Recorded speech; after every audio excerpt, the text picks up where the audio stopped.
Bonjour à tous, j'espère que vous allez bien, j'espère que vous êtes assis confortablement sur des sièges climatisement confortables.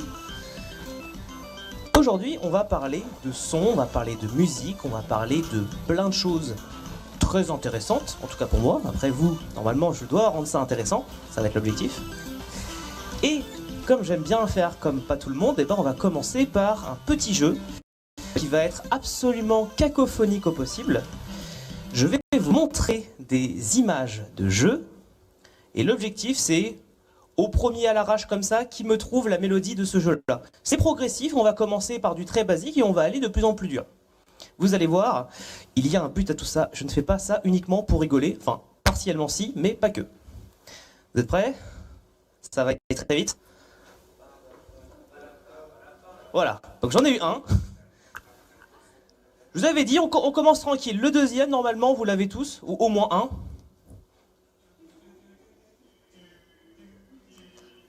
Et là, il est choriste, bienvenue. C'était mon spectacle, en fait. Troisième, un peu plus technique, mais normalement, vous en avez tous au moins un.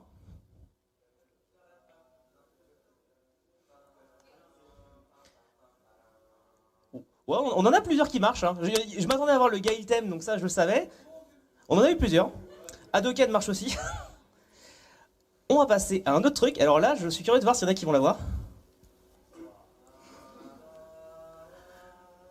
Voilà, il y en a. Ça fait un.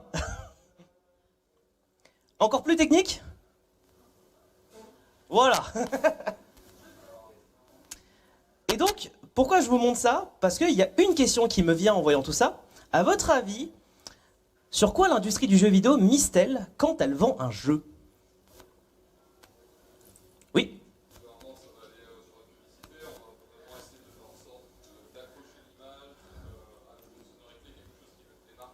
J'aime bien ça, donc publicité, tu vas parler d'image. Et je trouve ça intéressant parce que j'ai des chiffres et j'ai des stats intéressantes. Alors, à peu près 50% d'un budget de jeu, en général, notamment plus on va vers le AAA, plus c'est le cas, on va arriver sur des budgets où 50% du budget, c'est du visuel. Pourquoi je dis ça? Parce que c'est intéressant de se rendre compte, parce que, en fait, cet effet-là, il est marrant, parce qu'on se rend compte que on a été extrêmement conditionné à s'arrêter sur le visuel dans les jeux vidéo. Rappelez-vous cette grande époque où, même moi j'étais pas né, où on disait regardez ma super console avec mes 8, 16, 32, 64 bits, et après c'était ouais, regardez le nombre de polygones qu'elle peut afficher, et après c'était ouais, mais regardez la résolution, le nombre de FPS que je peux afficher sur un seul jeu. Et en fait les gens se sont habitués à ça, et ce qui fait que si vous regardez bien, et ben en fait le son il est pas, c'est pas très grand hein, sur un camembert quand même. Hein. Et c'est intéressant parce qu'en fait on se rend compte que une des raisons pour lesquelles les gens s'attardent autant sur les graphismes, c'est-à-dire que tout le monde, je pense que 90% des gens ont un avis sur est-ce que c'est beau ou pas. Parce que, voilà, n'importe qui peut à peu près dire ça. Par contre, si je vous demande qu'est-ce que vous pensez de la musique, déjà, c'est déjà une étape un peu différente. Parce qu'on est moins sensible à ça. Parce qu'on est beaucoup plus sensible au visuel, au fait de regarder, au fait de juger quelque chose. De la même manière que on peut juger de si un film c'est bien cadré, s'il y a un truc un peu particulier au niveau de l'image. Et pour aller un peu là-dedans, pour continuer un peu là-dedans, voilà, pour appuyer sur la valeur, on est à peu près à 5 à 10% de budget de jeu sur, voilà, sur la partie sonore. Parce que le son c'est important, de manière générale, dans la tête des gens, mais c'est pas une priorité. Et le fait que ça ne soit pas une priorité, ça crée cet effet-là où on est passé de jeux où on peut à peu près reconnaître toutes les mélodies assez facilement, c'est-à-dire qu'on a tous en tête un thème de Mario, un thème de Zelda, on arrive à se l'identifier, à des jeux un peu plus, ce qu'on pourrait appeler du blockbuster, en fait, si on devait comparer aux films, c'est-à-dire des films qui sont très divertissants, mais au final qui ne restent pas dans la mémoire des gens sur 5, 10, 15, 20, 30 ans. Et un exemple de ça, c'est une petite stat que j'aime bien balancer, que je trouve assez rigolote, c'est que 250 mégas, c'était l'espace que prenait toute la bande son, donc musique, voix, bruitage, sur un jeu PS3, Xbox 360, sur un disque de 20 gigas. Donc ça fait même pas 1%. Et je trouve ça plutôt intéressant parce qu'on se rend compte à quel point les gens qui ont travaillé sur PS3 et Xbox, c'est des malades. faut se rendre compte de la perf pour arriver à faire tout ça. Et je trouve ça plutôt cool. Et en fait, ça m'amène à un point que je trouve assez important, c'est qu'en fait, on est passé de jeux où tous les éléments sont plus ou moins importants, c'est-à-dire qu'on va autant, bon, un peu moins l'histoire, parce que l'histoire c'est quelque chose qui est arrivé vachement tard, parce qu'avec le développement du jeu vidéo, on est arrivé à quelque chose de beaucoup plus scénarisé, on essaie de se rapprocher un peu des expériences des films, alors que avant on était plus sur des expériences courtes, mais où on voulait que dès qu'on démarre dedans, on est tout de suite pris, on a quelque chose qui nous donne envie d'y revenir. Et ça, c'est un changement de paradigme qui a amené à faire des jeux qui sont très beaux, mais oubliables. Alors, je prends souvent l'exemple de Watch Dogs. Alors, il y a des gens qui sont absolument pas d'accord avec moi, et ils ont tout à fait le droit. Mais je trouve que c'est un bon exemple de jeu où on nous a vendu, où Ubisoft a vendu un côté très beau. Vraiment, on nous a vendu une claque visuelle, mais un univers sonore dont peu de gens arrivent à se rappeler. Oui.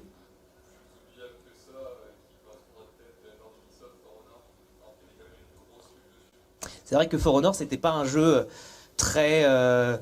disons c'était un potentiel gâché. J'aime bien dire ça avec Ubisoft, c'est que parfois ils ont des très bonnes idées, mais malheureusement, la réalité rattrape et parfois on vend des promesses. On en reparlera quand Beyond Good and Evil 2 sera sorti. Voilà. Mais cette idée-là, elle a fait son bout de chemin. Il faut savoir que le fait de faire des jeux très beaux mais oubliables, c'est quelque chose qu'on retrouve énormément au cinéma. Si vous avez vu avant Avenger, je dis bien avant Avenger, la plupart des films Marvel, vous remarquerez que les thèmes sont difficiles à identifier et c'est complètement volontaire.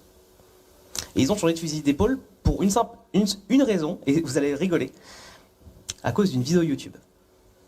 C'est-à-dire qu'il y a une vidéo YouTube de quelqu'un qui a dénoncé ça, et ils s'en sont rendus compte, et ils ont changé leur fusil d'épaule. À cause de ça. Donc vous voyez comme quoi, se plaindre des fois, ça marche. Mais je trouve ça intéressant de voir que justement, le regard d'une industrie passe aussi par le regard de ceux qui la consomment. Et ça, c'est un vrai truc, c'est que les joueurs ont autant d'impact sur un jeu que ceux qui le développent, parce que les retours ont un véritable impact. Par rapport au fait d'avoir une musique récurrente dans le film, dans Star Wars, en 77, 79, c'était pourtant déjà le cas avec la marche impériale. Bien sûr, mais justement, c'est un paradigme qu'on a vu dans le cinéma, c'est ce passage de musique avec des thèmes mémorables, avec un motif qu'on peut facilement identifier. C'est très simple, il suffit de parler de Star Wars, Jurassic Park, même Harry Potter dans le plus récent. C'est des thèmes qui sont identifiables, que les gens peuvent chantonner. Même James Bond, c'est assez identifiable. Par contre, chanter un thème d'Iron Man, c'est beaucoup plus difficile parce que ça n'a pas été pensé pour ça. À part Avenger. Oui.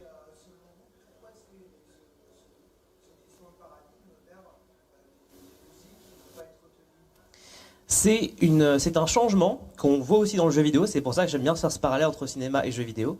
C'est qu'en fait, le cinéma est devenu une usine. C'est-à-dire qu'on doit faire du divertissement à gros budget, et plus le budget est gros, plus la rentabilité est importante, et du coup, plus il faut aller vite. Et on se retrouve avec des compositeurs qui sont en flux tendu. Est-ce que vous saviez que pour un film, blockbuster, un compositeur a en général 2 semaines ? 2 semaines. 2 semaines. Voilà. 2 semaines, sans compter qu'en plus, tout le film est monté sur des musiques temporaires. Donc c'est des musiques qui sont prises d'autres films. Ce qui fait que, de base, le montage n'est pas fait pour la musique du mec qui arrive dessus. Et dans le jeu vidéo, on commence à avoir ce truc-là, c'est-à-dire qu'on commence à avoir des industries où il faut faire la musique, mais pas parce qu'il y a une volonté artistique, mais parce qu'il faut de la musique. Et c'est ça qui est en train d'arriver. Heureusement, c'est pas tout le temps le cas, et c'est pour ça que il y a des jeux quand même qui ont justement des directions artistiques très poussées et qui vont aller à contresens. On a de la chance, le jeu vidéo indépendant est une des formes les plus créatives et les plus intéressantes pour proposer, amener des nouvelles propositions et rebattre les cartes d'une industrie qui était en train de se robotiser quelque part. Alors j'ai mis Journée, mais bien sûr, il y en a d'autres. Hein. Voilà, hop, juste.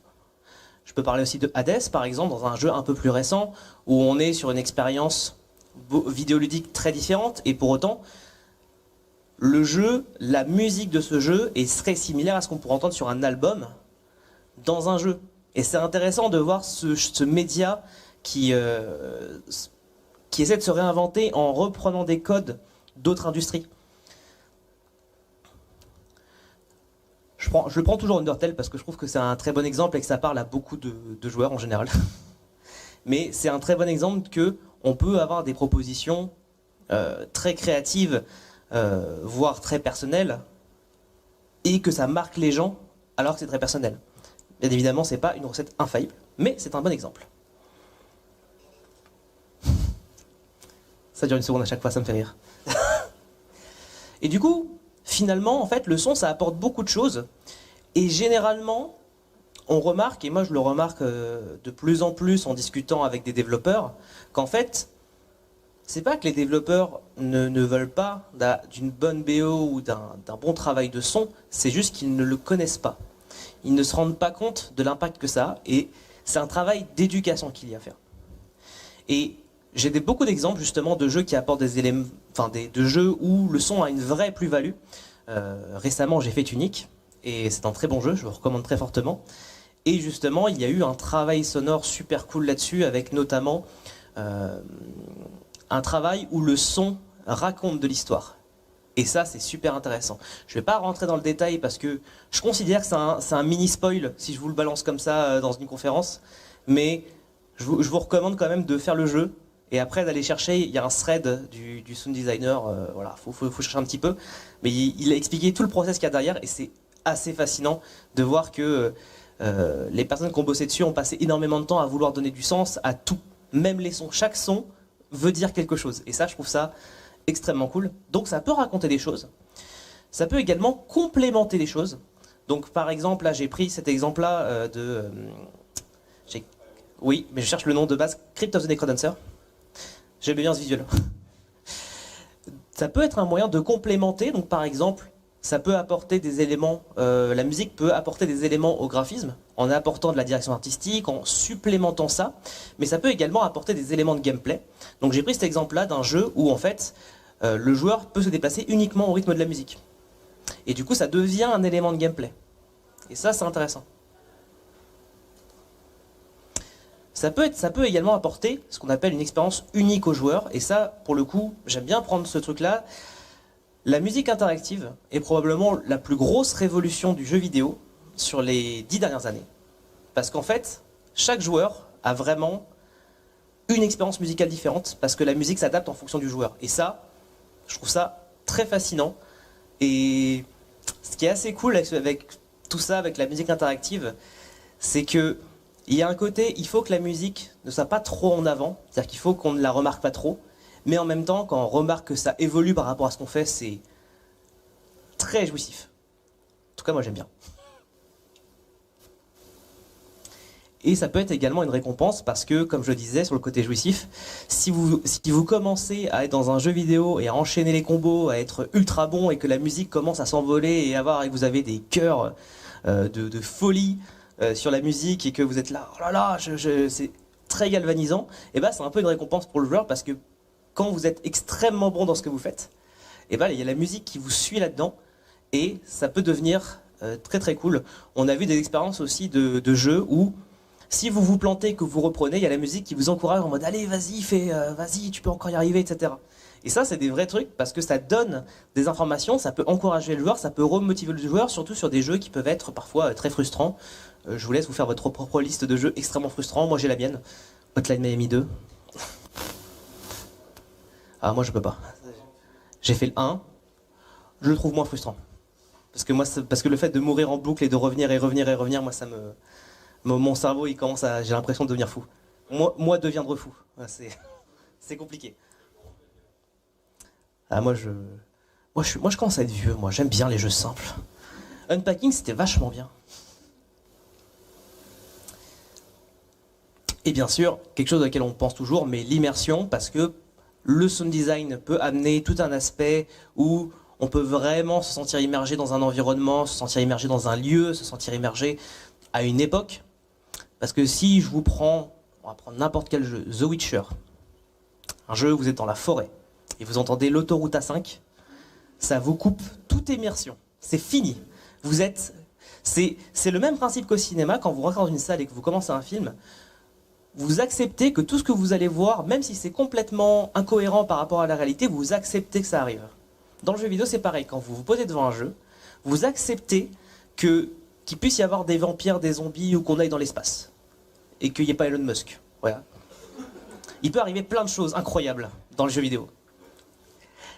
Et si, par contre, je brise ce contrat tacite avec vous en faisant des choses qui n'ont vraiment aucun sens et qui coupent votre immersion, c'est fini. Et c'est un peu la magie, la magie du jeu vidéo, et notamment de la partie sonore, c'est le fait de pouvoir amener le joueur dans un univers auquel il n'aurait pas pu participer autrement. Oui. Dans ce cas-là, certains jeux qui utilisent le quatrième mur, c'est pas en soi une entorse à la règle. Ça marche si c'est utilisé avec parcimonie. Parce que je peux vous jurer que moi je déteste Deadpool pour cette raison, c'est le fait de casser le quatrième mur constamment. J'ai l'impression qu'on est en mode t'as vu, c'est marrant.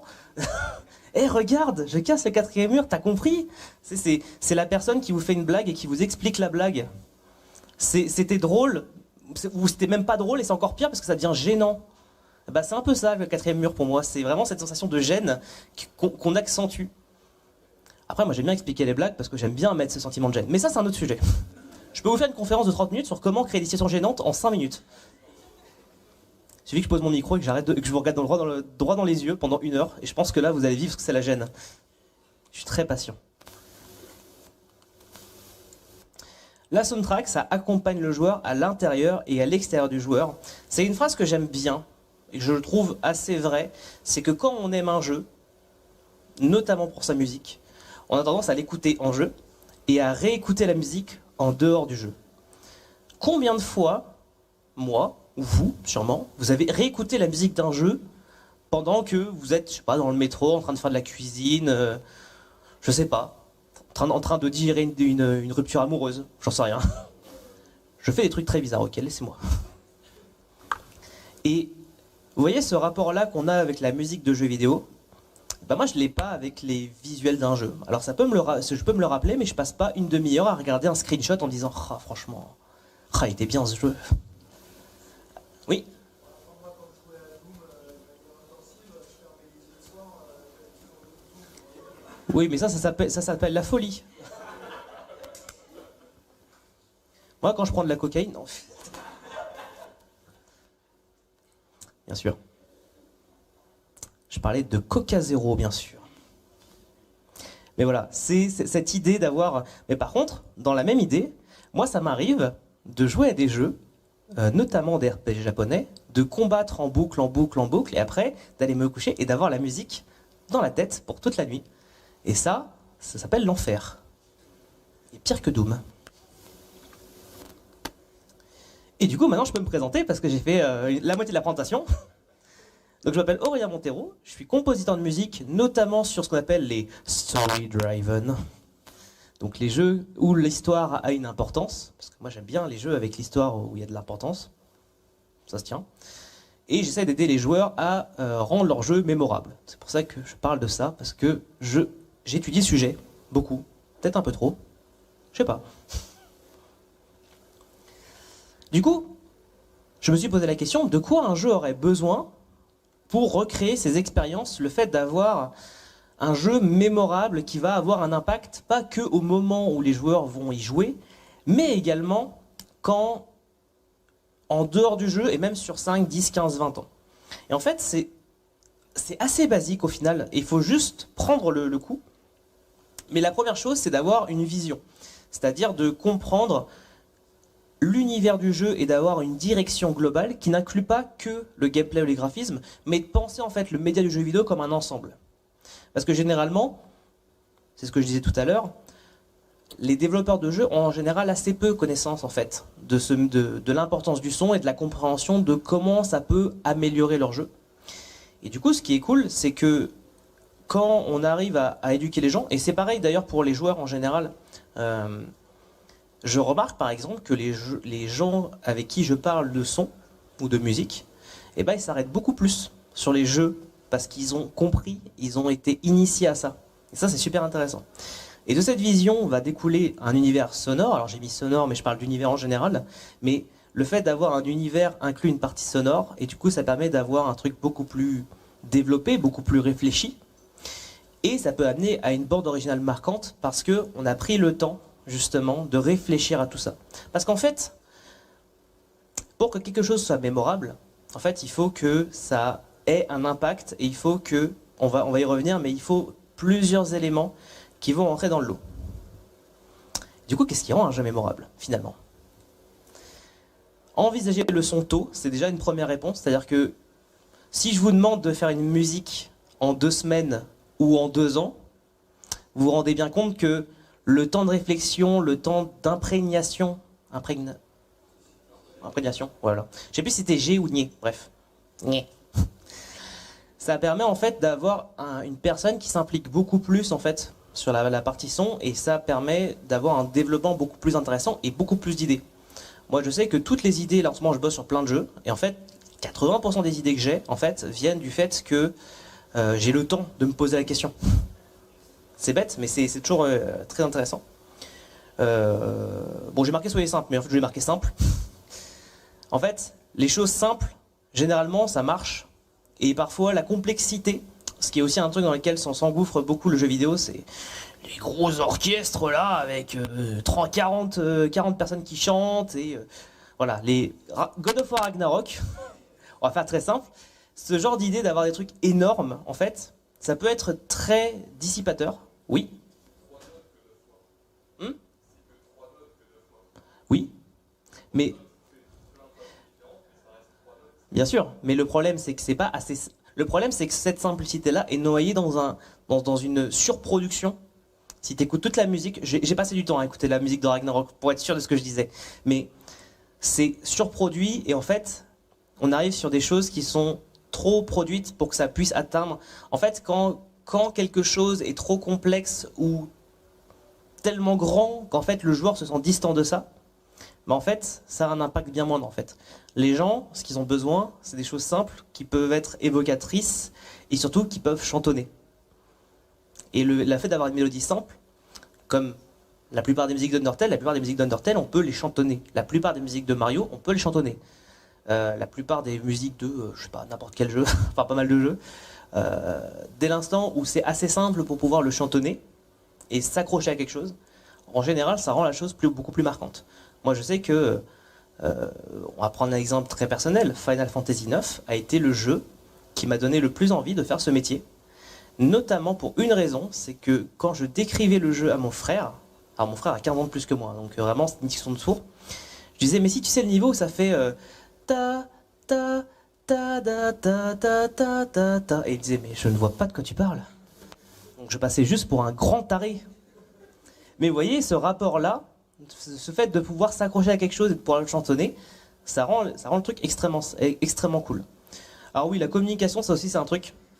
J'ai mis communiquer, mais c'est en général. En fait, les game développeurs ont des problèmes de communication, en général. Et c'est vrai que la communication, et le fait de communiquer, d'ailleurs, que ce soit avec les joueurs ou avec les développeurs, c'est un truc que moi j'aime bien faire. Par exemple, je fais de la musique en live sur Twitch, et c'est super cool parce que du coup j'ai des vrais feedbacks en temps réel de ce que je fais. Donc par exemple, j'ai pu faire une musique, la faire écouter à des gens, ils me disent « Ah, je vais l'avoir dans la tête », je fais « Yes !» Ça veut dire que ça marche bien ce que j'ai fait, et ça c'est super intéressant. Bon, ça j'en ai parlé un peu rapidement, donc je vais pas m'attarder dessus, mais la musique temporaire, c'est le fait d'avoir des musiques qui sont mises temporairement le temps qu'une autre musique arrive. Et je m'y suis confronté récemment, un développeur avec qui je bossais avait mis une musique qu'il a écoutée en boucle, en boucle, en boucle, en boucle sur une scène de jeu. Et en fait, il était tellement cloué à ça qu'il pouvait pas s'en détacher, et du coup, on devait presque imiter la musique de référence. Et du coup, ça devient très peu personnel et ça devient très vite une sorte de plagiat un peu déguisé, et ça c'est un peu dommage. Ah oui, alors ça, et ça j'en parlais tout à l'heure, le fait de faire les choses à la dernière minute, c'est une des choses qui détruit justement toute la partie musique mémorable. Et en fait, ce qui rend finalement mémorable une BO de jeu, finalement, c'est l'émotion que ça va apporter, l'impact émotionnel que ça va amener chez le joueur. C'est très abstrait, mais je peux vous jurer qu'en général, on sait très vite si ce qu'on fait, ça va avoir un impact mémorable, parce que rien que le fait que moi je sois là et que j'écoute ma musique et je sois là comme ça en train de hocher la tête, c'est déjà plutôt bon signe qu'il y a un truc très entêtant et qui donne envie de secouer la tête.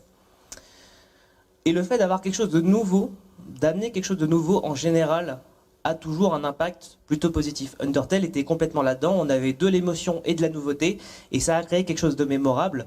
Les OST de Final Fantasy en général amenaient toujours quelque chose de nouveau, de rafraîchissant, ce qui fait que c'était assez mémorable. Mario, on avait tout le côté un peu nouveau de chaque jeu, avec ses nouvelles mécaniques, avec ses nouveaux niveaux, avec ses nouveaux boss. Et en fait, et aussi pour une simple et bonne raison, c'est que Mario a été l'un des jeux qui a instauré les codes de la plateforme 2D et la plateforme 3D. Oui. Ah. Voilà. Je sais pas, on m'a fait un signe, j'ai fait Hugo. Et en fait, ce truc-là a rendu le jeu mémorable, parce qu'en plus, les musiques étaient très identifiables. J'aurais pu rajouter justement ce côté identifiable là-dedans, mais en général, l'important c'est que si le joueur ressent de l'émotion en écoutant la musique, ça la rend très vite mémorable et très vite identifiable. Et je me suis dit une petite citation en anglais, parce que ça fait toujours travailler, mais je vais vous la traduire parce que je suis un mec sympa. Franchement, remerciez-moi. L'objectif ultime pour moi quand je fais de la musique, c'est de, à minima, mon principal objectif, c'est de créer des mélodies mémorables. Et cet objectif est indépendant des outils que j'ai. C'est-à-dire que peu importe les conditions, peu importe les outils, peu importe les contraintes techniques, l'important pour Koji Kondo, qui est le compositeur de Mario, enfin des Mario jusqu'au Odyssey,